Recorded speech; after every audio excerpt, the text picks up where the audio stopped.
అందరికీ నమస్కారం. Welcome to our YouTube channel అనగనగా ఓ కథ. మంచి కథలు వినడానికి మా ఛానల్ను తప్పకుండా సబ్స్క్రైబ్ చేయండి. అలాగే మీ ఫ్రెండ్స్ అండ్ ఫ్యామిలీకి షేర్ చేయండి. ఇప్పుడు మనం వినబోయే కథ శ్రీమతి కన్నెగంటి అనసూయ గారు రాసిన జీవన శిల్పం అనే కథానికల నుంచి పడమటి సంధ్యారాగం అనే కథ. ఈ చక్కటి కథ ఏంటో తప్పకుండా విని ఆనందించండి. ఓ గంట పర్మిషన్ లెటర్ పడేసి పడుతూ లేస్తూ హడావిడిగా స్టేషన్కి వచ్చేసరికి ట్రైన్ అరగంట లేట్ అని చల్లగా చెప్పాడు బుకింగ్ క్లర్క్. ఉసూరుమంటూ చేతిలో బ్యాగ్ కింద పెట్టి కర్చీఫ్తో ముఖం తుడుచుకుంటూ నిలబడ్డాను. చేసేదేం లేక 3 పర్మిషన్లు తీసుకుంటే ఒక క్యాజువల్ లీవ్గా పరిగణిస్తారనే భయంతో చాలా అరుదుగా ఎంతో పనుంటే తప్ప పర్మిషన్ జోలికి పోను. చచ్చా, అనవసరంగా ఓ పర్మిషన్ వృధా అయ్యింది. కాలేజ్ వదిలిన తర్వాత వచ్చిన బండి దొరికేదే. అనవసరంగా కంగారు పడ్డాను. స్టేషన్కి ఫోన్ చేసి తెలుసుకున్నా సరిపోయేది. ఎందుకు తట్టలేదో తనకి. సర్లే, ఏం చేస్తాం అని మనసులో అనుకుని కౌంటర్ దగ్గరికి పోయి టికెట్ తీయబోయేదాన్నల్లా అనౌన్స్ చేసిన తర్వాతే తీద్దాంలేమని లేడీస్ వెయిటింగ్ రూమ్ వైపు అడుగులు వేశాను. ఎప్పటిలాగానే మూసే ఉంది. ఎక్కడా కూర్చునే స్థలమే లేదు. బండి లేట్ అవటంతో ప్లాట్ఫామ్ నిండా జనం కిటకిటలాడుతున్నారు. టైం చూశాను, 5:15 నిమిషాలు. ఇంకో అరగంట దాకా బండి వచ్చే ఛాయలు లేవు. చెప్పిన ఆలస్యానికి బండి వస్తే రాజమండ్రి చేరుకునేసరికి 9:30 కావచ్చు. ఆకలి కరకరం అంటూ ఉంటే తినటానికి ఏమైనా దొరుకుతాయేమోనని చుట్టూ కలియజూశాను. దొరికితే అది పవర్పేట స్టేషన్ ఎందుకవుతుంది? ఏళ్లకేళ్ళు గడిచిపోతున్నా ఈ స్టేషన్ తీరు తెన్ను మారదు. ఇక అంతే. దూరంగా ఓ మూలన సరుకులు మోసే ట్రాలీ కనపడితే అటుగా అడుగులు వేశాను కూర్చుందామని. ఉన్నట్టుండి మేరా హే మేరా హే వెనక నుంచి ఒక స్త్రీ గొంతు కీచుగా వినిపించింది. ఆమె గొంతులో వేదన స్పష్టంగా తెలుస్తూ ఉంటే ఇంత జనారణ్యంలో ఎవరు ఎవరిది ఏమెత్తుకుపోతున్నారో అని గబుక్కున వెనుదిరిగి చూశాను. ఏదో చిన్న గలాట. చూడటానికి ముష్టిదానిలాగా ఉంది ఆ అరిచినామె. ఆమె చుట్టూ అప్పటికే 4-5 చేరిపోయారు. అందులో ఒకడు ఆమె వైపు కళ్ళెర్రజేసి చూస్తూ ఎందుకోసమో గద్దిస్తున్నాడు. ప్రతిగా కీచుగొంతుతో అరుస్తుందామె. నాది నాదని హిందీలో. 4 అడుగులు ముందుకేసి మరింత పరిశీలనగా చూశానామెని. మాసిపోయిన గుడ్డ సంచిని గుండెల కాంచి గట్టిగా పట్టుకుని కోపంతో గుర్రుగా చూస్తోంది అందర్నీ. ఆ చూపులో కాస్త భయం కూడా. చూస్తూ ఉండగానే గుంపు పెద్దదయ్యింది. అందరి చూపులు ఆమెనే గుచ్చి గుచ్చి చూస్తున్నాయి. అందరి చూపుల్లో ఆమె పట్ల ఒకలాంటి అసహ్యం, ఏహ్యభావం. ఒక్కసారిగా నా మనసు ద్రవించిపోయింది. 25 మించి ఉండదు ఆమె వయసు. బాగా మాసిపోయి నల్లగా అయిపోయిన లుంగీ ముక్కని చుట్టూ తిప్పి బొడ్డు దగ్గర 2 కొనల్ని ముడివేసింది. పైన అరిగి పాతదైపోయిన పల్చటి చొక్కా, ఉండలు చుట్టుకుపోయిన కురచని జుట్టు. మొత్తం మీద ఆమె చూడ్డానికి రోడ్డు పక్కన బట్టలమ్ముకునే పేదింటి చైనా అమ్మాయిలాగా ఉంది. ఇంతకీ కితాబ్ నీదంటావు అంతేనా? గుంపులో ఒకడు నవ్వుతూ అదేదో పెద్ద జోక్ అయినట్టు వ్యంగ్యంగా అన్నాడు. మేరా హే, మేరా ప్యారా కితాబ్ హే. మూటని గుండెలకి మరింతగా బిగిస్తూ బెదురుగా అంది. ఇంతకీ విషయం ఏమిటా అని అడిగాను అక్కడున్న కుర్రాడిని. నా డైరీ తీసేసిందండి. ఎంప్లాయ్మెంట్ ఎక్స్చేంజ్లో రిజిస్ట్రేషన్ చేయించుకుందామని అన్ని ఒరిజినల్ సర్టిఫికెట్స్ తీసుకుని వచ్చానండి. సంచిలో పెడితే నలిగిపోతాయని డైరీలో ఉంచి సంచి పక్కనే డైరీని పెట్టి ఫ్రెండ్ కనబడితే మాట్లాడుతున్నాను. అంతలోనే డైరీ తీసేసిందండి. వెంటనే చూసుకున్నాను కాబట్టి నా పుస్తకాన్ని ఇదే తీసిందని తెలిసిందండి. లేదంటే అయ్ బాబోయ్, ఊహించుకోవడానికే భయం పుడుతోందండి. ఇంతలోనే అక్కడ పనిచేసే రైల్వే పోర్టర్స్ వచ్చి మిగతా వారితో చేరిపోయారు. అందులో ఒకడు కాస్త ముందుకొచ్చి, పుస్తకమేనా ఇంకేమైనా తీసిందా దర్జాగా అన్నాడు, కాల్చుతోన్న చుట్టని పట్టాలపైకి విసిరేస్తూ. ఆ అడగడంలో ఎంత పొగరంటే ఆ స్టేషన్ తమ సామ్రాజ్యం అన్నట్టు, అక్కడ తామే న్యాయ నిర్ణేతలం అన్నట్టు. లేదండి, ఇంకేం తీయలేదు, పక్కనే ఇంకో బ్యాగ్ ఉందండి, దాన్ని ముట్టుకోలేదు, డైరీయే తీసేసిందండి. వాడి మాటల్లో అభ్యర్థన, నీవే దిక్కు అన్నట్టు. ఆరితేరినోళ్ళకి తెలుస్తుంది పుస్తకాల్లో డబ్బులుంటాయని. ఇది అలాంటి టైపే అయ్యుంటుంది, లేకపోతే పుస్తకం ఎందుకు తీస్తుంది దీనమ్మ అంటూ చుట్టూ ఓసారి చూసి నెమ్మదిగా ప్లాట్ఫామ్ అంచుకెళ్ళి తుపుక్కున ఉమ్మి మళ్ళీ వెనక్కొస్తూ అన్నాడు, నీకు నీ పుస్తకమేగా కావాల్సింది, ఇలాటోళ్ళకి మెల్లగా చెబితే ఎక్కదో, ఆళ్ళ భాషలోనే చెప్పాలా అంటూ ఆమె వైపు చూసి, పద పోలీస్ స్టేషన్కి పోదాం, ఆ పోలీసోడు లాఠీతో 4 అంటిస్తే లగెత్తుకుంటా వస్తుంది మూటలోంచి యువతలకి, అప్పుడు అందులో కూకుని చదువుకుందు గాని, నువ్వు పుస్తకాన్ని బూతుమాటని ఒక్క ఉదుటున ఆమె జబ్బ పట్టుకుని ముందుకు గుంజాడు. విసురుగా పక్కకి పడిపోయిందేమో, మోచేయి కొట్టుకుపోగా విరుచుకు పడింది ఒక్కసారిగా. మూటని మరింత గట్టిగా పట్టుకుంటూ, బద్మాష్ తుమ్కోనే, ఏ మేరా కితాబే, అబ్ సబ్కు కిస్లియే, ముझसे खींचने को आप कौन है, यही तमीज़ है, సారే మనుష్య తమీజ్ సే బాత్ కరో. ఆమె అంత మానవత్వంతో మాట్లాడినా భాష రాని కారణంగా అక్కడెవ్వరికీ అర్థం కాలేదని వాళ్ల ముఖాలే చెబుతున్నాయి. అయినా వదల్లేదు. ఆమెను పిచ్చిదానిగా చేసి అందరూ తలో మాట అంటూ ఆమెని గేలి చేయడం మొదలెట్టారు. దీనికి తోడు ఒంటి మీద గుడ్డ కూడా సరిగ్గా లేదు. పుస్తకాలు చదువుద్దంట, పుస్తకాలు, ఇంకొకటి ఎద్దేవా. ఇదంతా చూస్తుంటే నా గుండెల్నెవరో కెలుకుతున్నట్టుగా ఉంది. జాలిగా ఆమెనే చూస్తున్నాను. ఇంతలో ఇంకో పోర్టరు మరి కాస్త ముందుకెళ్ళి, లెగెహే నీ అమ్మ, హిందీ భాష మాకు వచ్చులే గాని ఆ మూటలోంచి పుస్తకం బయటెడతావా లేదా అంటూ విసురుగా ఆమె వీపు మీద లాగిపెట్టి ఒక్క తన్ను తన్నాడు.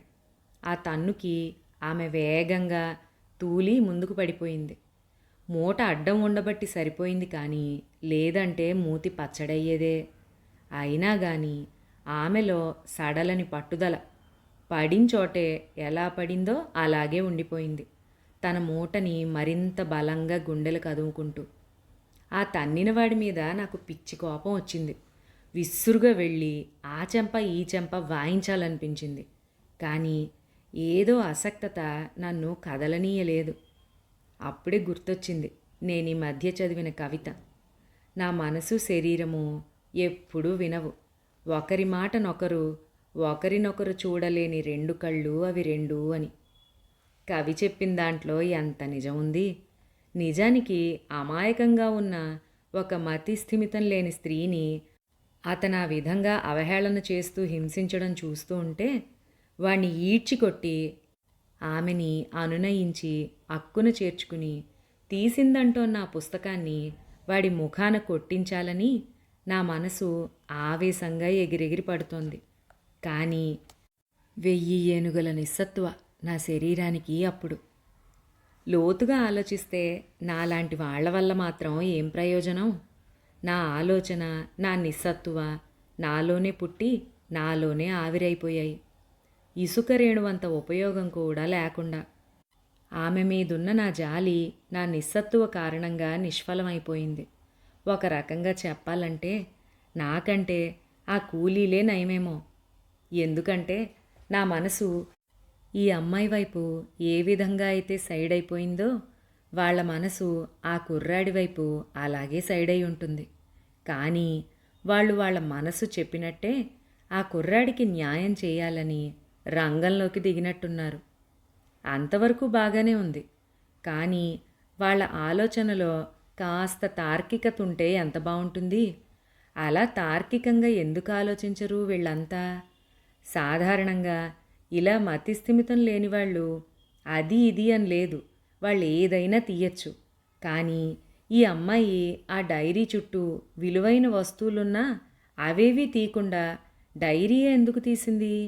ఏం ఉపయోగం ఆమెకి దానివల్ల? దాన్ని అమ్మినా రూపాయి రాదే.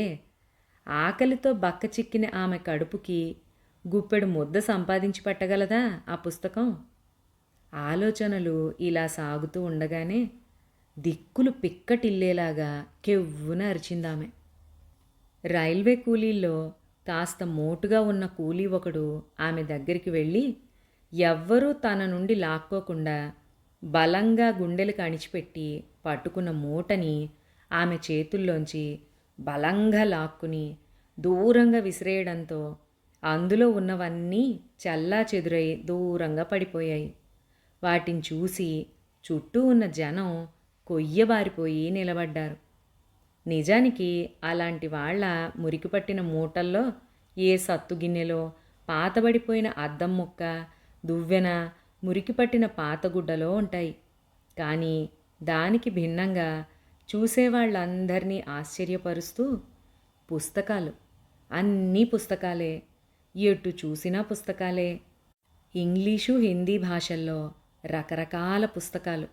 వృత్తిరీత్యా లైబ్రేరియన్ అయిన నేను చెల్లాచెదురుగా పడి ఉన్న పుస్తకాలను అవేం పుస్తకాలా అని అటూ ఇటూ తిరిగి కాస్త ముందుకు వంగి చదువుదును కదా.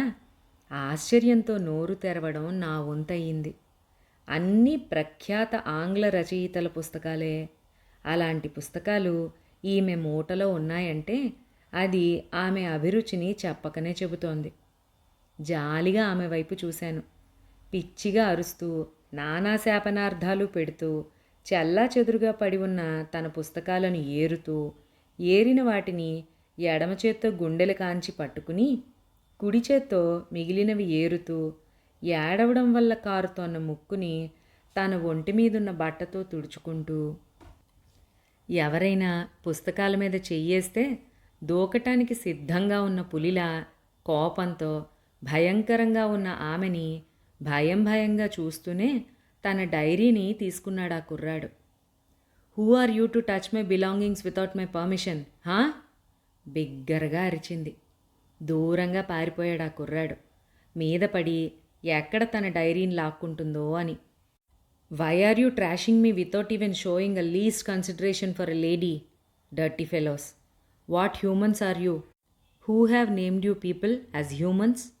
అందరి వైపు చూస్తూ ఎర్రబడ్డ కళ్ళతో ప్రశ్నించింది. నాకైతే ఆ ప్రశ్న సమాజానికి సంధించినట్లు అనిపించింది. నిజమే, కనీసం ఒక ఆడది అని కూడా చూడకుండా పశువుల్లా ప్రవర్తించే వీళ్ళని మనుషులని ఎవరన్నారు? మానవత్వం లేని మనుషులు. ఆమె అడిగిన దానిలో తప్పేముంది? ఆమె మాట్లాడిన మాటలు అర్థమైతే తల పట్టుకెళ్ళి రైలు కింద పెట్టుకోవాలి ఆమెను హింసించిన వాళ్ళంతా. అయినా నా పిచ్చి కానీ అంతటి సున్నితత్వం, అభిమానం, సిగ్గు, శరం ఉంటే అంత హీనంగా పశువుల్లా ఎందుకు బిహేవ్ చేస్తారు? బండి వస్తోన్న సూచనగా బెల్ కొట్టారు. నేనదేం పట్టించుకోకుండా అక్కడే నిలబడున్నాను, వీలుంటే సాయం చేద్దామని. బండి వచ్చే హడావిడిలో ఎక్కడి వాళ్ళు అక్కడికి వెళ్ళిపోవడంతో పుస్తకాలను దులుపుకుంటూ పరచి ఉన్న తన గుడ్డ మీద వేసుకుంటున్న ఆమెకి హెల్ప్ చేద్దామని దూరంగా బెంచ్ దగ్గర పడి ఉన్న పుస్తకాన్ని చేతిలోకి తీసుకున్నాను. డోంట్ టచ్ మై బుక్, పులిలాగా గాండ్రించింది. బహుశా నేను తీసేసుకుంటున్నాను అనుకున్నట్టుంది. వెంటనే చేతిలో ఉన్న పుస్తకాన్ని గబుక్కున కింద పడేశాను. లక్షల పుస్తకాలను చూసిన నా కళ్ళు అప్పటికే ఆ పుస్తకం టైటిల్ని చదివేశాయి. అది ఎంబీబీఎస్ అయిన తర్వాత సూపర్ స్పెషాలిటీ కోర్సు సైకియాట్రిక్కి సంబంధించిన పుస్తకం. పుస్తకం మీద ఎవరిదో పేరు, డాక్టర్ దీపా కౌర్. అదే పేరు ఆయా రచయితల పుస్తకాల మీద కూడా పొందికైన అక్షరాలతో రాసి ఉన్న పేరు. అంటే అంటే ఈమె డాక్టరా? సైకియాట్రిస్ట్ అయ్యుండవచ్చా? అంతే అయ్యుండొచ్చు. డాక్టర్ కాకపోతే మెడిసిన్కి సంబంధించిన స్పెషలైజేషన్ బుక్స్ ఈమె దగ్గర ఎందుకుంటాయి? డాక్టరే అయ్యుండొచ్చు. లేదంటే ఒకవేళ పుస్తకాల మీద ఉన్న ఇష్టం కొద్దీ ఆ కుర్రాడి డైరీ తీసేసినట్టే ఈ మెడిసిన్ బుక్ కూడా ఎవరి దగ్గర నుండైనా తీసేసి ఉండొచ్చు కూడా కదా. అవకాశం అయితే ఉంది. కానీ అటు సబ్జెక్టు ఇటు లిటరేచర్ రెండింటి మీద ఒకే పేరు ఉండదు కదా. ఎవరినుంచైనా దొంగిలిస్తే ఎన్ని సందేహాలో. మరింత పరిశీలనగా పుస్తకాలను ఎక్స్రే కళ్ళతో చూస్తున్నానేమో, అదిగో అప్పుడు కనపడిందది. అత్యంత వేగంగా కదులుతోన్న చేతుల కదలికలో గుర్తుపట్టడం కష్టమైనా అతి కష్టం మీద చదవగలిగిన ఆమె చేతుల మీద పచ్చబొట్టు నా సందేహాలన్నిటినీ తీర్చటమే కాక నాలోని మనిషిని పాతాళానికి తోసేసింది. అంటే ఆ దీపా కౌర్ మరెవరో కాదు, ఆమె. ఓహ్ భగవంతుడా, నాకు కాసేపు నోట మాట రాలేదు. ఆమె మంచి సాహిత్యాభిలాష ఉన్న పంజాబీ సైకియాట్రిస్ట్. ఎంతోమంది మానసిక సమస్యలని తన వైద్య పరిజ్ఞానంతో నయం చేయాల్సిన మేధావి. ఇక్కడ ఇలా పిచ్చిదాన్లా అందరితో అసహ్యింపబడుతూ, చీత్కరింపబడుతూ, గేలి చేయబడుతూ ఎందుకు ఎందుకు జరుగుంటుంది ఇలాగా? కారణం ఎవరై ఉండొచ్చు? 10 మంది ప్రాణాలను నిలపాల్సిన చేతులు ఇలా మురికి పట్టి మైలపడటానికి ఏం జరుగుంటుంది? ఎంత కష్టపడి చదివించుంటారో ఆ తల్లిదండ్రులు. కనీసం కంటి చూపుకు కూడా దక్కకుండా ఇలా దూరంగా. ఈమెని ఇలా చూస్తే వారు గుండె పగిలి చావరు? నాకు తెలియకుండానే నా కళ్ళల్లో నీళ్లు. నా ఆలోచనలు ఇలా సాగుతుండగానే తనలో తానే ఇంగ్లీష్లో ఏదో గొణుక్కోవడం చూసి, అక్కడున్న పోర్టరు బండి వస్తుండడం చూసి ముందుకు కదులుతూ, చీ నీ అవ్వ, నీ దొంగ బతుక్కి ఇంగ్లీష్ ఒకటే తక్కువ అంటూ తుపుక్కున ఉమ్మాడు ఆమె ముఖం మీద. పక్కున నవ్వారు అక్కడ చోద్యం చూస్తున్న వాళ్ళంతా. తమకు రాని భాష పిచ్చిదానికేమిటని కాబోలు. నిజానికి వాళ్ళందరికీ ఇంగ్లీష్ వచ్చుంటే ఆమె ఎంత స్వచ్ఛమైన భాష మాట్లాడుతోందో వాళ్ళకు అర్థమై ఉండేది. ఆమె ఇదేది పట్టించుకునే స్థితిలో లేదు. ఎంత తొందరగా ఇక్కడి నుంచి తన పుస్తకాలు పేపర్లు అవి పట్టుకుని వీళ్ళందరికీ దూరంగా పోదామా అనే ఆతృత. తన పుస్తకాల్ని తీసేస్తారేమో, తన నుండి వేరు చేస్తారేమోననే కంగారు. నిజానికి పిచ్చాళ్ళెవరు? ఆవిడ లేక వీళ్ళ? చదువు పట్ల తృష్ణ తీరకుండానే జీవితం గాడి తప్పి ఆమెని అపహాస్యం చేస్తే అది ఆమె తప్పెలా అవుతుంది? ఆమె వాంఛ తీరలేదు. ఒక ఉన్నత విద్యావంతురాల్ని కాపాడుకోలేని సమాజం మనది. ఎంతమందికో నూతన జీవితాన్ని ప్రసాదించాల్సిన ఆమె ఇలా నలుగురి చేత ఉమ్మేయించుకుంటూ, భగవంతుడా, ఈ మనుషుల్లో కాస్తంత మానవత్వం నింపవు? నేను ఇలా ఆలోచిస్తున్నంతలో ప్లాట్ఫామ్ మీద హడావిడి మొదలైంది. రైలు వస్తున్నట్టుగా పట్టాల మీద శబ్దం అవుతోంది. పట్టాల వైపు ఆమె వైపు మార్చి మార్చి చూశాను. ఏదో చెయ్యాలి, ఏదైనా చెయ్యాలి. లేదంటే నా ఈ ఆలోచనలకి ఆవేదనకి అర్థం లేదు. ఏం చెయ్యాలి? ఏం చేసైనా సరే ఆమెకి షెల్టర్ ఏర్పాటు చెయ్యాలి. ఆలోచిస్తూనే ఉన్నాను. తల పగిలిపోతోంది ఏం చెయ్యాలో తోచక. అటు ఇటు తిరుగుతూ ఉంటే చక్కటి ఐడియా స్ఫురించింది. ఎస్, అదే కరెక్ట్. మీడియా చాలా ప్రభావవంతంగా ఉన్న ఈ రోజుల్లో ఆమెని వాళ్ళ వద్దకు చేర్చడం అంత కష్టం కాకపోవచ్చు. కాబట్టి కాస్త రిస్క్ తీసుకుని ఆవిడ గురించి మీడియా వాళ్ళకి వివరించి, వీళ్లతో పాటు జాతీయ మీడియా వాళ్ళు కూడా వచ్చి కవర్ చేసేదాకా ఆమెని రైల్వే పోలీసుల పర్యవేక్షణలో ఉంచితే, ఆ తర్వాత ఆవిడని టీవీలో వాళ్ళు గుర్తుపట్టి వచ్చేదాకా మహిళా సంక్షేమ శాఖకు సంబంధించిన హాస్టల్లో ఉంచితే సరిపోతుంది అని మనసులో అనుకుని, కాకపోతే పోలీసులు ఈమెని తమ పర్యవేక్షణలో ఉంచుకోవటానికి అంత తొందరగా ఒప్పుకుంటారా అనేదానికి మాత్రం రైల్వే ఎస్పీ సహాయం తీసుకోవాలని అతి కష్టం మీద సంపాదించిన ఆయన నెంబర్కి ఫోన్ చేస్తూ ఆమె వైపు చూశాను. దూరంగా ఓ మూలకి పోయి పుస్తకాల మూటని చూస్తూ, అప్పుడప్పుడు ఆ మూటని ఆప్యాయంగా తడుముతూ, మిమ్మల్ని ఇక ముందు నా నుంచి ఎవ్వరూ వేరు చెయ్యలేరన్నట్టుగా అపురూపంగా వాటిని హత్తుకుంటూ, మధ్య మధ్యలో ఏదో గొణుగుతూ, ఆమెనే గమనిస్తూ ఎస్పీ గారికి కనెక్ట్ అయిన ఫోన్ స్విచ్ నొక్కాను. రైలు వచ్చి వెళ్ళిపోయింది కూడా. ఇక్కడితో ఈ మనసు కథ సమాప్తం. పెద్దలు గురజాడవారన్నట్టు సొంత లాభం కొంత మానుకుని పొరుగువారికి తోడుపడబోయ్ అన్నట్టుగా సాయం చేసే మనుషులు ఉండడం కూడా చాలా అరుదుగా ఉంది. అసాధ్యం అయితే కాదు, కానీ అలాంటి గొప్పవారందరికీ నమస్కారాలతో సెలవు. ఈ కథ 1993లో అచ్చయిన కథ. అలాగే మీ లైఫ్లో ఎప్పుడైనా సాటివారికి సాయం చేసే మనుషులు తెలిసి ఉంటే కనుక తప్పకుండా వారి పేరుని కామెంట్స్లో అందరికీ పరిచయం చేయండి. అలాగే మొదటిసారిగా మన ఛానల్ని చూస్తున్న వాళ్ళు ఎవరైనా ఉంటే చక్కటి కథలు వినడం కోసం తప్పకుండా మన ఛానల్ని సబ్స్క్రైబ్ చేయండి. మరొక మంచి కథలో మళ్ళీ కలుసుకుందాం. అంతవరకు సెలవు.